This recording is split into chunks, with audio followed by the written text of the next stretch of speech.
ደሞዛችን የምታውቀው ነው። ስሙ ብቻ ነው አሁን ላይ ትልቅ ነው እንጂ ደሞዙ ምንም እንደማይረባ ከአንድ የቀን ሰራተኛ ከፍ የሚል እንጂ ምንም ጥቅም የሌለው ብር ነውና ያው ሁሉን ነገር ያደረኩት ለዛ ነው። ያው በጣም ኃይለኛ በ15 ደቂቃ ውስጥ የሚገል መድኃኒት ነው እንግዲህ ያዘጋጀውለት። ከዛ ስራውን እንደጨረስኩኝ ነገርኩት። ሰው ለማዳን ነው ይሄንን ሁሉ ቃለ መሐላ ገብተህ እኮ ስራ የጀመርከው። ሰው ለማዳን እኮ ነው፣ ሰው ለመግደል እኮ አይደለም እኮ። በሰራነው ልክ ካልተከፈለንስ? እኛ በለፋነው ልክ ሰው ለማዳን በሮጥነው ልክ ካልተከፈለ ምን እንድናርግ ነው ታዲያ የምጠብቀው? እንደነበር ቤተሰቤ ማስተዳደር ምን ያላቅቶኝ እንደነበር ስለማታውቅ ነው። ይሄን ሙሉ አመት ተምሬ በዚህ በማይረባ ደሞዝ እንዴት ነው ቤተሰብ ማስተዳደረው? ሲጨንቀኝ ነበር ይሄን ስራ መስራት። የሰው ነፍስ ነው የሚጣፋው፣ ግን ደግሞ ከዛ በላይ ብሩ ነበር የታየኝ።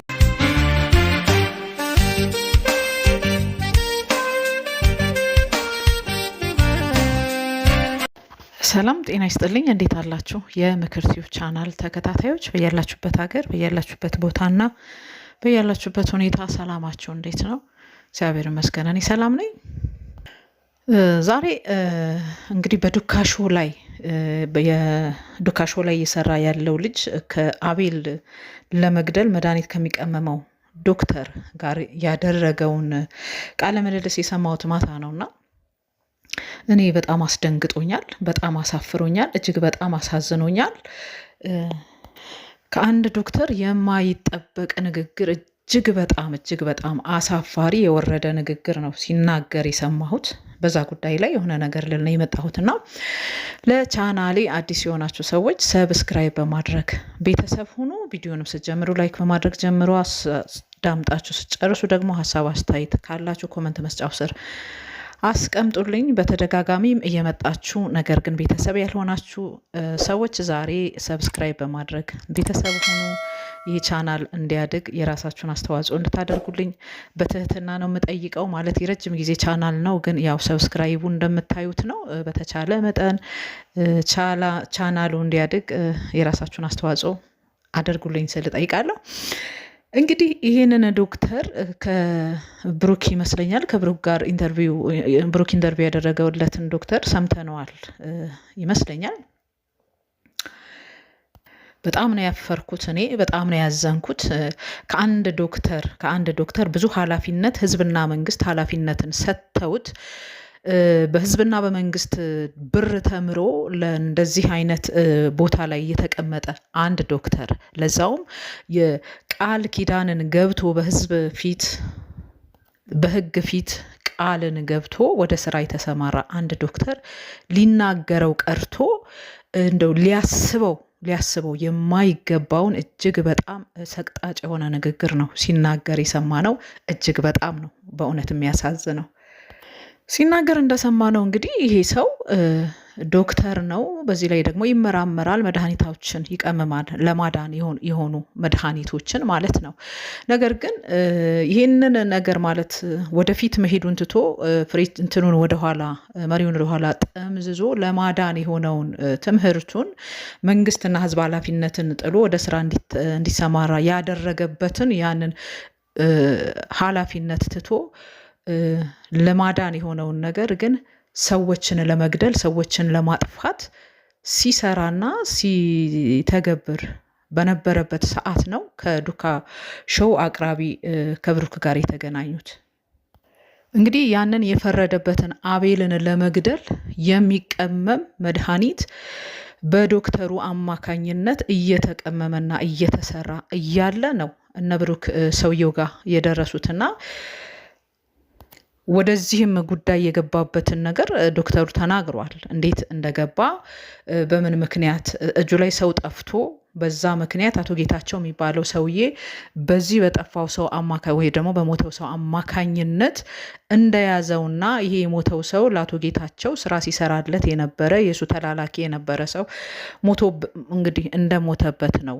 ከዛ በኋላ አቶ ጌታቸው ይዞ ወደ ህግም አልወሰደም፣ ወዴትም አልሄደም። ነፍስን የሚያክል ነገር ጠፍቶ ከሆነ ነው የምለው።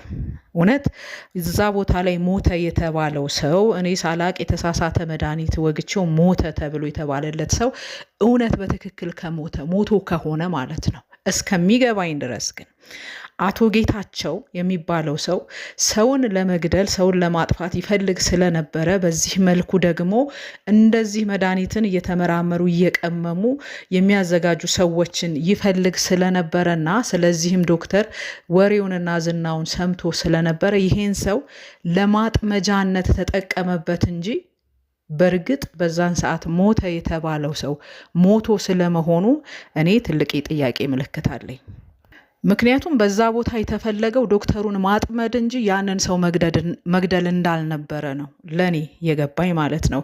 በዚህ ምክንያት አቶ ጌታቸው የሚባለው ሰው ባለው ዝና ወይም ባለው ገንዘብ ወይም ባለው የሆነ ነገር በዛ በሆስፒታሉ አካባቢ ያሉትን ነገሮችን ሴታፕ አድርገው ይህንን ሰው ዶክተሩን ወደ ወጥመዳቸው ውስጥ ከተው እንግዲህ 48 ሰዓት ሰርቼ ልወጣ ስል ነው እንደገና ወደ ስራ ገባ ተብዬ የነበረው ነው። 48 ሰዓት አንድ ዶክተር ሰርቶ እንደገና ደግሞ ቀጣይ የስራ ቀንን እንዲሰራ መታዘዙ በራሱ ትንሽ ከበድ የሚል ነው እና ግን የሆነ ይህን ሰው ለማጥመድ አቶ ጌታቸው የሚባለው ሰው በዛ በሆስፒታል ውስጥ ያስተካከለው የሰራው ሴታፕ ስለመኖሩ ማጣራቱ ግን ጥሩ ነው። በእውነት ከሆነ በእርግጥ በዛን ሰዓት በዛን ወቅት ሞተ የተባለው ሰው ሞቷል ወይ? ይህ ሰው ሲናገር ዶክተሩ ሲናገር እንደሰማ ነው የአቶ ጌታቸው የቅርብ ሰው ነው ያለው። ዘመዱ አይደለም፣ የስጋ ዘመዱ አይደለም ማለት ወንድም አባት ምናምን የመሳሰሉት ነገሮች እንዳልሆኑ ነው ከንግግሩ ስንረዳ የነበረውና ከአቶ ጌታቸው ውጪ ሟች የተባለው ሰው የራሱ ቤተሰብ የለውም ወይ? እናት አባት እህት ወንድም ልጆችና ባለቤት የለውም ወይ? እንዴት በዛ ቦታ ላይ ይህ ጉዳይ ተፈጽሞ እንዴት እነዛ ሰዎች ወደ ክስ አልሄዱም? እንዴት ወደ ህግ አልሄዱም? ስለዚህ ምናልባት እዛ ቦታ ላይ ሞተ የተባለው ሰው ስለመሞቱ እኔ ጥያቄ አለኝ። ሞቷል የሚልም እንትን ጋር አልደረስኩም። ግን ሆን ብሎ ዶክተሩን ለማጥመድ የተሰራ ሴራ እንጂ ሰው ሞቶ አይደለም። ብቻ በዛም በዚህ ይሁን በዚህ ይሄ ሰው ወደ ወጥመዳቸው ሰተት ብሎ ገብቶላቸዋል። በትክክልም ደግሞ አቶ ጌታቸው የሚፈልገውን ስራ ለመስራት ራሱን ሰጥቷል። በጣም የሚያሳዝነው ነገር ማለት ነው ስንት ኃላፊነትን ተቀብሎ ስንት ኪዳንን ቃል ኪዳንን ገብቶ ወደ ስራ የተሰማራ ሰው እንደው ቢችል እንደተማረ ሰው እንደ ባለ አእምሮ ራሱን ነበረ ሄዶ ለፖሊስ መስጠት የነበረበት። በቃ በእጄ ላይ ሰው ጠፍቷል እና በህግ አግባብ ሊቀጣ የሚገባውን ቅጣት ተቀጥቶ ወደ ስራው መመለስ የሚችል ሰው ህግና መንግስት ባለበት ሀገር፣ ነገር ግን ራሱን ወደ ወንጀል ውስጥ አሰማርቶ እንግዲህ ሰዎችን መግደል ሙያውና ስራው አድርጎ ተያይዞት እንደነበረ ነው የምንረዳው። ደሞዛችን የምታውቀው ነው።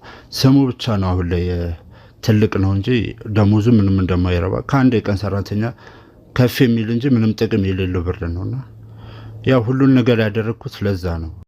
ዶክተሩ ሲናገር እንደሰማ ነው ደሞዛችን የማይረባ የማይጠቅም ነው። ከአንድ የቀን ሰራተኛ ትንሽ ከፍ የሚል እንጂ ሌላ ምንም የሚረባ ነገር ስለሌለው ቤተሰቡን ለማስተዳደር ወደዚህ ወንጀል ውስጥ እንደገባ ይናገራል።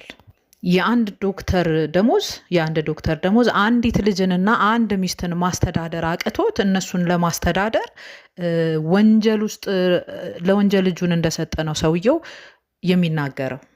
ምናልባት በዚህ መልኩ ከህግና ከፍርድ አመልጣለሁ ብሎ አስቦ ይሆን አላቅም። መንግስት ደሞዝ ስለማይከፍለኝ ደሞዜ ቤተሰቤን ለማስተዳደር የማይበቃ ስለሆነ እዚህ ወንጀል ውስጥ በዚህ ምክንያት ገብቻለሁ ነው ቀጥታ ሀሳቡና ትርጉሙ ይኸው ነው።